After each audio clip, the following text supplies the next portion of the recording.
Hey there guys, and welcome back to another video. If you're new here, my name is Suze Nethercutt. I am a long-time professional artist, and over the last 18 months I've been doing my Master of Visual Art, and it's been absolutely glorious. For those of you who tuned in last time, you will be seeing me again in my home studio, which I've been working in quite a lot as I have been working on some oil paintings, which you can see here. I explained in the last video this very deep connection that I had with a forest that I encountered in Scotland a couple of months ago when I was on a trip.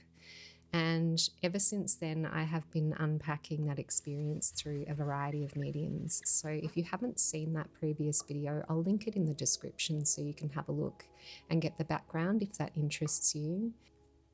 But you can see me diving in here today back into the painting that I started in that video.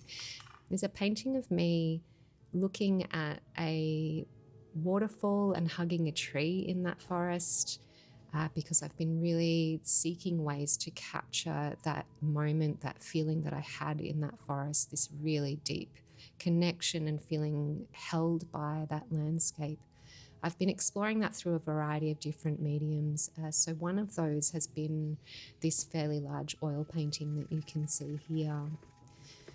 I have been having an interesting time with this painting. I suspect I am at the place where I'm toward the end of the messy middle, and I'm encountering a lot of resistance at this stage of this artwork. I don't normally paint figures. Figure painting is not something that has featured large in my practice. I usually paint botanicals and nature and landscapes in my work. So that might be partly to do with it. I don't feel terribly proficient in painting the human form. But there's something about the literalness of this artwork, I think, that is not quite capturing the essence of what I felt in that landscape. So in this video, you're going to see me exploring a few other avenues in my artwork to really get more deeply at that connection.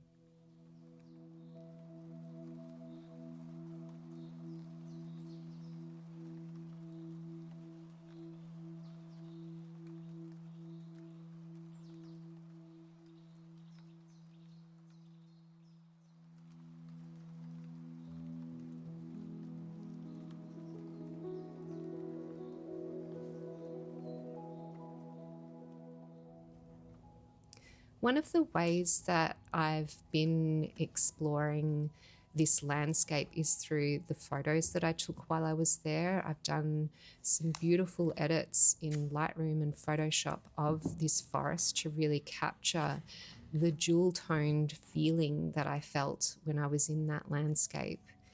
And you can see here, I'm just finishing up a project that I started in the last video where I made frames out of plane leaves.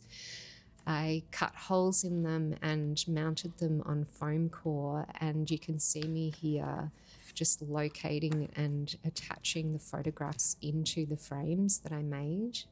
I went a bit more into that in the previous video as well.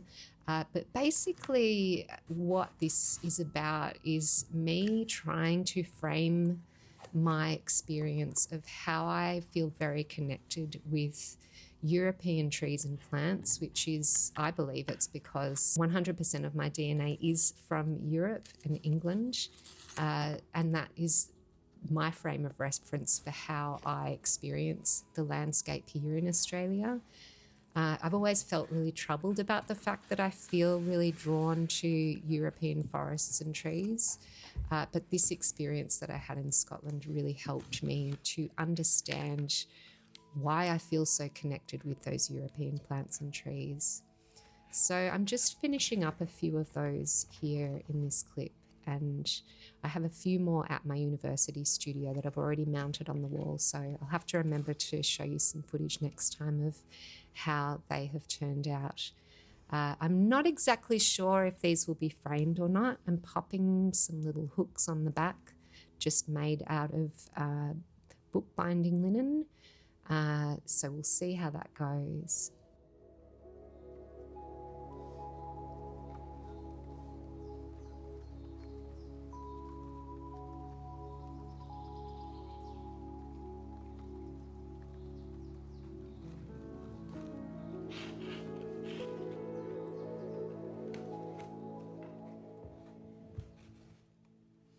Another project I've been working on in the studio this week is making covers for my accordion sketchbook. I have a nice little collection amassing of these, and as part of my master's project I'm making quite a few different sketchbooks and herbarium books and all kinds of things that I've actually made videos about previously if you want to go and have a look for that. So I thought it might be fun today just to share with you my really simple process for making covers for these accordion sketchbooks using leftover linen from when I am stretching my own canvases. You can see an example of one of these sketchbooks that I made a couple of years ago. It's in quite a different style to what I am currently working in, but I actually really love this sketchbook, and this was one of the first ones that I made. So they're a really simple construction with a folded accordion in the middle and two cards that are covered in the linen. I just use boxboard that I buy from a bookbinding supplier, and I cover the boxboard with scraps of the linen that are left over from when I stretch my own canvases, which I do quite a bit, and I'm actually going to show you some of that process today too. I find it quite meditative to make these covers. It takes quite a long time, but it's one of those lovely artisanal practices that artists get to do that I really enjoy.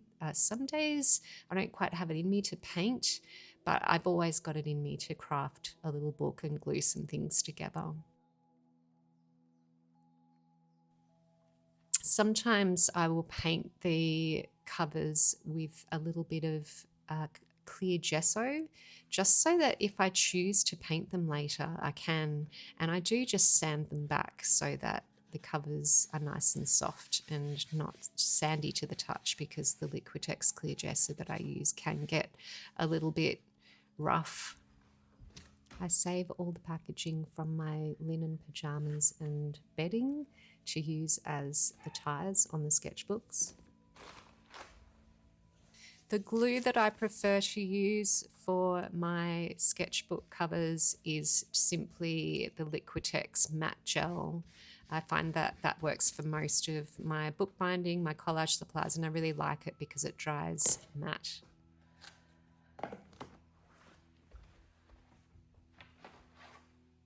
I digitize every piece of artwork that I make, whether it be a scan, as I'm doing here, or a photograph. I don't have a professional scanner, but I do have a really great Epson multifunction center that actually enables me to, if I go into the settings, take very high resolution scans that are really very good. So I'm pretty happy with that for now until I can afford to save up for one that can do that higher resolution. But you can see me here just using Lightroom and Photoshop to edit those images from the accordion sketchbook. And what I'm intending to do is print them at a larger size so that I can use them for references for painting. I think part of what I'm finding problematic about the way that I've been working with photographs, particularly in that painting you saw me working on hugging the tree, is that I think I need to be working from my sketches, because I'm seeking a more expressive way of working with my oil paints, and I'm not getting that with working with photographs. I find that if I do that, I lose some of the spontaneity and my unique mark making, whereas if I work with a sketch, and I've spent quite a lot of time sketching this landscape in Scotland, and I'm going to challenge myself, and you'll see this happening throughout the latter half of this video, to only paint a series of small landscapes from these sketches. And I'm going to work also with a very limited palette. I'm going to work with colours that feel like the landscape felt to me. I think part of the problem is I've been being too literal about the colours that I'm choosing. I've been going through some of my old sketchbooks over the past couple of weeks, looking for colour stories that feel like that landscape felt to me, so that I'm not being quite as literal about it. And when I think about the greens that really sing to my soul, when I was looking at these images with the beautiful Veronese green and the olive green that really felt like it captured the way that that landscape felt to me.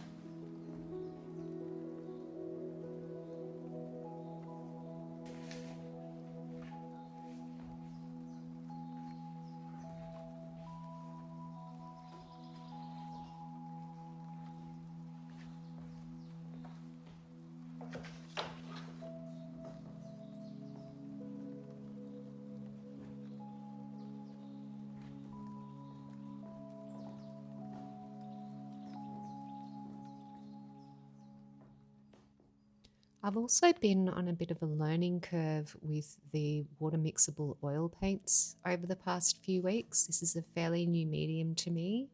I've been using traditional oils and now I'm giving these a go. So I've been having to try out lots of different new mediums and ways of mixing these paints, of figuring out how to do lovely light washy layers, because it is quite different to painting with the mineral spirits. So I have consumed quite a few videos about the copper water mixable oils to figure out how to do that, and that's been really helpful.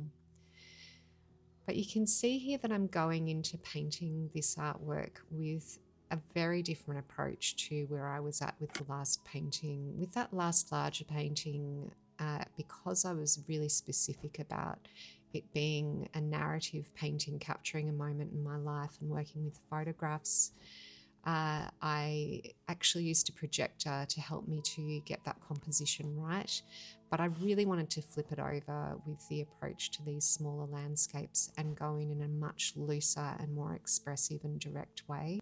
While I was painting these smaller canvases, I was really stepping back quite regularly and just putting my hand over my heart and really connecting with the memory of being in that forest and in that landscape, and asking it to speak through my body so that I could express that through colour and form on the canvas. And this artwork here, I was really pleased with how this one emerged as my first attempt. It's by no means a perfect painting.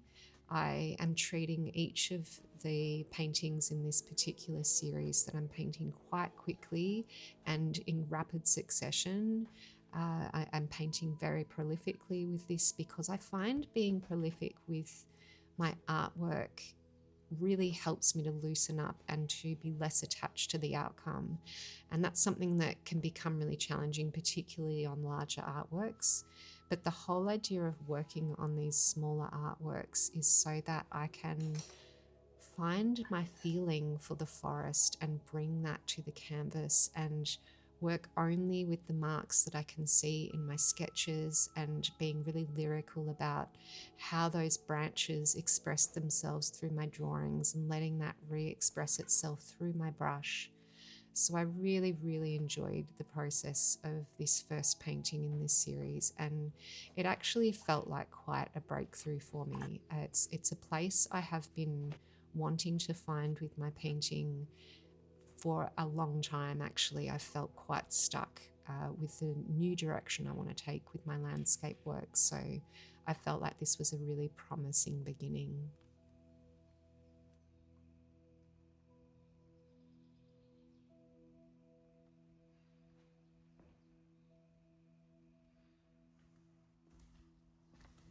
I've been stretching my own linen canvases for quite a few years now, and you can see here a couple of rolls of linen that I keep stored behind this big painting board that I have on an easel in my studio. And I found one of the really helpful things to do while I'm trying to be prolific, I'm trying to be loose, I'm trying to keep the painting practice really low pressure so I can really break through to the other side of what I'm seeking in this expressive way of working, is to not stretch my linen. just to prepare them in a way where I can paint on the linen. And if I'm unhappy with that work, I can just toss it away and remind myself that it's just a piece of fabric, which feels a lot harder to do if the canvas is actually stretched. So I have developed a system over the years where I buy pre-framed canvases, and I have MDF boards cut by my local hardware store in the same sizes as those canvases, so that I can really easily just whip up a temporary support for a piece of linen, paint on it, and then stretch it after I've done the painting if I've decided that I want to keep it and frame it. Now, it can be problematic with oil painting. I have heard doing it this way. I've never had problems with doing it with acrylic painting, but oil painting, I think what I'll have to do is stretch it before it completely dries, just so that there's no cracking. So I'll have to figure out that technical element. But overall, it's a really, really helpful system, and it really helps me to stay fluid and fresh and not precious about using a stretched canvas, which I know some of us feel that kind of pressure quite a lot. I've just popped back into this painting with a Q-tip just to remove some of the paint and let some more of that linen shine through. I really like intentionally working with linen as a substrate. I have lots to say about linen in my master's, which I won't bore you with here today, but letting that fabric show through I find it so beautiful, alongside being meaningful. And you will also notice that the sketches that I do are on a very similar tone to the linen. So I find that very helpful in terms of getting my values right.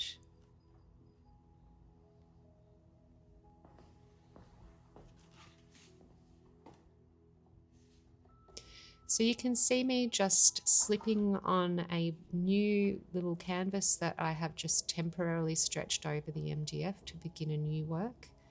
And I'm not going to think about it too much. I'm just simply going to select another of my sketches and dive in, try and remain loose and free and easy, and just keep going with my painting of this beautiful forest.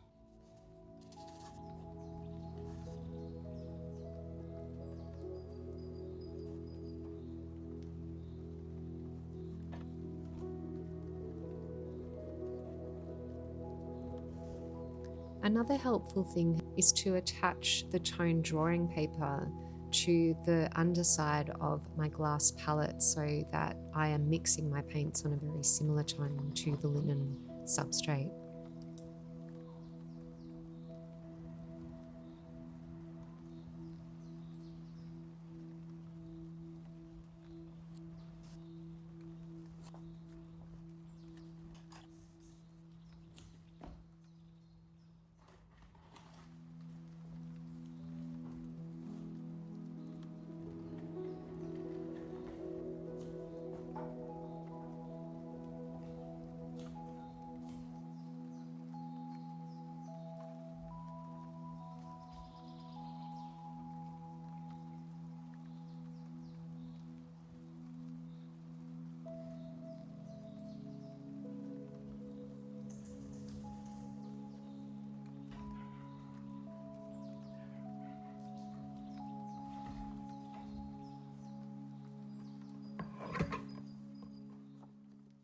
I also am using that same toned paper inside the covers of my accordion sketchbook. So I'm just cutting them to size.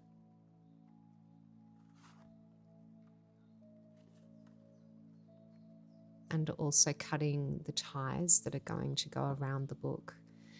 It takes quite a long time to make these covers because I really let every piece that I glue dry for 24 hours. So it's the perfect thing to do in between other things in the studio.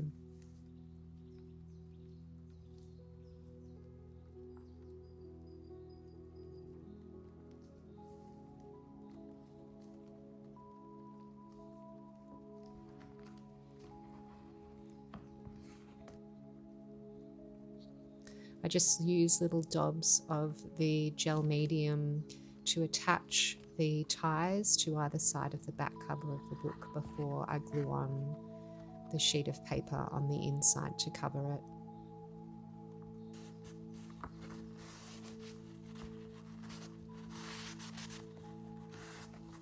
And then it's back on my table to press under some heavy books while it dries nice and flat.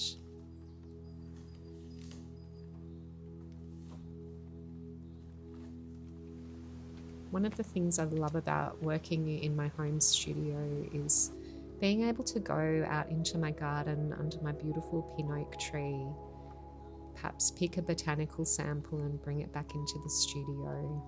It's a really lovely place to work, and as much as I absolutely adore also working at uni and the wonderful community that I have there, I've just been really needing to be at home to paint these paintings of the forest, and I think some of that is to do with the fact that I have this beautiful nature just outside my back door, outside my studio window.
Now that I'm amassing a little grouping of paintings here, I'm feeling so much more at home in the process of how to paint this particular forest. I mentioned earlier that I've been feeling stuck for quite some time in my painting practice. I've known that the way that I have traditionally painted is something that I hadn't been finding challenging or internally exciting for quite some time. And I've been seeking the next phase for about a year and a half. And I feel like I've made a lot of attempts at new approaches to painting that just haven't really panned out. And this series, I think, is the first time that I have felt like I have come home to my painting practice, and I have found a way of approaching the landscape that feels like it comes from the way that my soul is responding to the place that I was in. So I'm really, really looking forward to seeing how this series evolves as we head into the end of the year and the wind down into Christmas and New Year's. I'm really looking forward to just having a bunch of these little canvases prepared and lying around and taking away with me, and just some really minimal, beautiful colours, and just allowing myself to really flow with this new and fresh approach, but still not get too attached to it, because I find once I get really attached to a process, that's when I start to get very tight and the paintings start to lose that freshness. Anyway, I'm just glad that I am in this place right now, and I'm going to make the most of it and really drink it in. And it will be interesting to get that larger painting out again and put it on the easel and see how I feel about it now that I have crossed over to this new phase of where I feel like I've been really heading. Sometimes I can be very, very unkind to my paintings and be very judgmental if they're not looking a certain way. And I think sometimes I lose objectivity and get very judgmental and harsh on myself. So you'll have to let me know what your thoughts are about these works in the comments. Do you like that first approach? Do you like the second approach? Does one work for you better than the other? I'll be really interested to hear if you resonate more with that larger painting and the approach that I took there.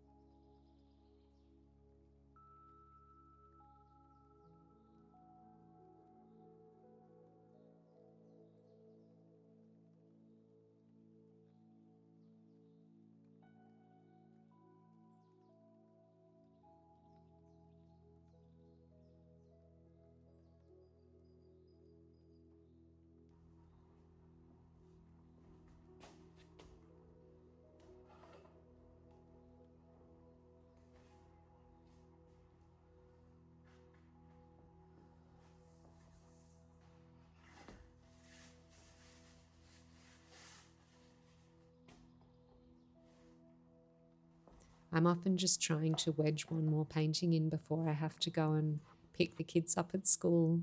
I don't get very far with this one before signing off for this video, but I feel like I've really found my flow by the time I've gotten to this fourth painting. Anyway, watch this space. We'll see how it all unfolds. Sometimes I can look at work that I thought was great and then look at it again a few days later and think, I don't know what you were thinking. It's actually not that great. So yeah, it'll be how it is. But I think objectively overall, even though these paintings are not perfect, they are well on the way to a place that I'm pretty happy with.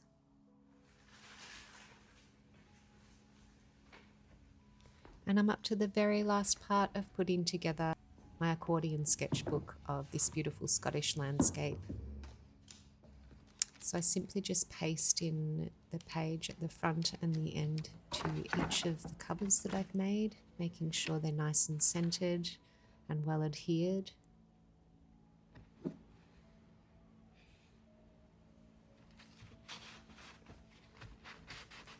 Always have to make sure that the one on the end is the one with the two ties on either side so that it does up with a nice bow on top. You can also use elastic as a closure for the accordion sketchbook. Thanks so much for being here with me today for another video. If you have stayed to the end, how about you give me a paintbrush emoji? I feel like this has been such a painting orientated video and I just want to celebrate feeling in a good place with my painting with that emoji. And if you are new here and you haven't subscribed and you like what you're seeing, please hit the subscribe button if you would like that. Give this video a little like, it makes a real difference. And thank you once again for being here, and I'll catch you next time. Have a beautiful couple of weeks. Bye.